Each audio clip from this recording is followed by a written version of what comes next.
Tu paprasčiausia nežinai žaidimo taisyklių. Kai tu gimsti pačiais geriausiais metų laikais, pačiu geriausiu ekonominiu laiku, žemės ūkis auga, fabrikai statosi, darbo pilna, bedarbių beveik nulis. Nori surasti darbo, tai eini mokytis profesijos ir darbą turi. Atlyginimas stabilus. Draudikai sako tau, taupyk vaikų ateičiai, pasirūpinimui ateičiai ir taip toliau. Bet tu dirbi, stengiasi ir štai girdi per žinias prezidentas ar prezidentė linki tau visko geriausio ir sako, krizė, reikės susispausti diržus. Per kurią vietą? Ekonomistai sako, reikia elektrą taupyti. Elektrikai sako, reikia elektrą taupyti. Reikia įsisukti taupančias lemputes. Padarai tai, bet vis tiek sąskaitos auga. Tau sako, reikia ekonomiškesnio BŽE namo, A+ namo, kad gyventum geriau, sąskaitos būtų mažesnės. Tu pasidarai šiltus namus, tau reikia 10 kartų mažiau malkų, bet vis tiek sąskaitos auga. Tu dirbi per 2 darbus, stengiasi, bet vis tiek sąskaitos auga. Nepasiveji tos ekonomikos, kuri yra statoma dabar. Ir šitie parazitai, kurie valdo dabartinę viso pasaulio ekonomiką iš JAV, būtent bankų sistema, kuri kaip aštunkojais visą pasaulį apėmus ir be konkurencijos duoda pinigus už 2%, nulupa paskutinius, jeigu tu neturi iš ko mokėti. Sudaro 1, 2, 3 krizę, pakeičia pinigus, valiutą tavo šalyje ir tu nesupranti, kas darosi, kur dingsta tavo visi pradirbti metai, kur tie pinigai išgaravo. Taigi tiek daug metų dirbai, paskaičiavus, tu jau turi būti milijonierius. Bet pasirodo, tu vis dar dirbi už tą mėnesio atlyginimą. Mėnesio atlyginimas lyg tais didelis, palyginus su praeitimi. Bet nupirkti už tai vis tiek nieko negali. Tai kur čia šuo pakastas? Gal net tuos įrankius naudojame?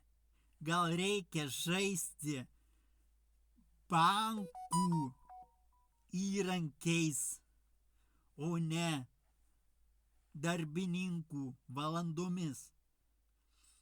Jeigu tavo gyvenimas nieko vertas lyginant pinigais, tai galbūt reikia ne gyvenimą pardavinėti, o produktą gaminti ir pardavinėti. Nes visa tai, kas kuria paslaugas, prekes, stato namus, visa tai turi vertę, kol dirba. Darbas pats iš savęs nėra blogai. Jis pergyvena visas ekonomikas, bet išsaugoti vertę, praleistą laiką darbe, darosi vis sunkiau, pasirenkant netinkamus įrankius. kai tau sako taupyti su 6% kažkur tai internete, tai tu pagalvok, galbūt geriau nusipirkti vištą kaime. Jinai duos daugiau procentų tau pusryčiais, vakarienė, blynų, tortų ir taip toliau. Negu kad padėjai kažkur tai ir tikiesi gauti 6%, kai infliacija 10 ir daugiau. Jeigu infliacija 10 daugiau per metus, tavo pinigai išnyksta iš sąskaitos. Ir kas be prirašytų ten kur nors tau nuliukų ekrane, kai visi eis atsiimti, ten neliks tų pinigų ir neliks nuliukų. Todėl geriau statyk tu savo namą, kurio niekas nenupūs, niekas nenuneš, ir jo vertė per visus 30 metų tik tai auga kainoje. Iš tiesų, namas kaip kainavo, taip kainuoja. Čia pinigai nuvertėja. Žemė kaip kainavo, taip kainuoja.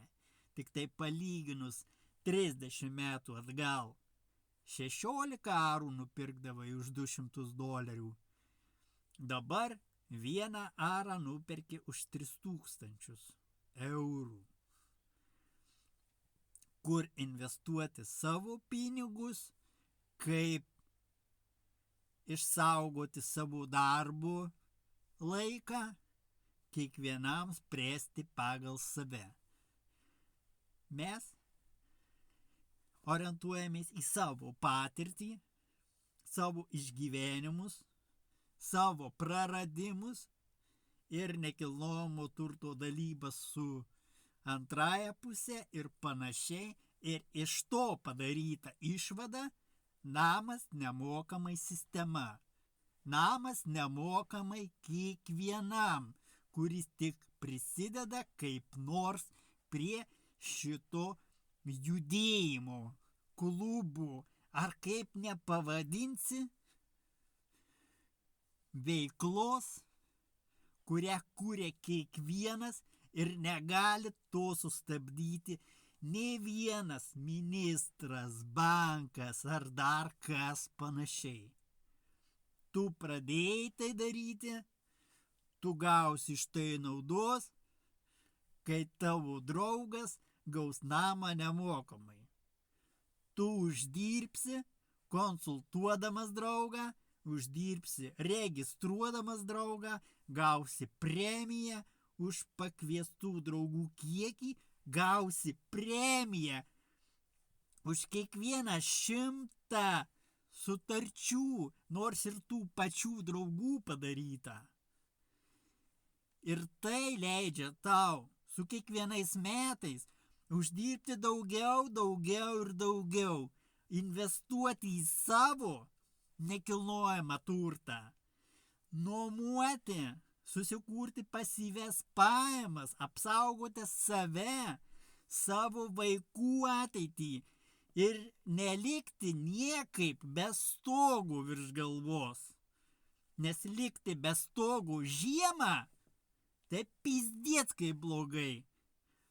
Likti alkanu, be pinigų, kai tau nesumoka darbdavys, pizdiec kaip blogai.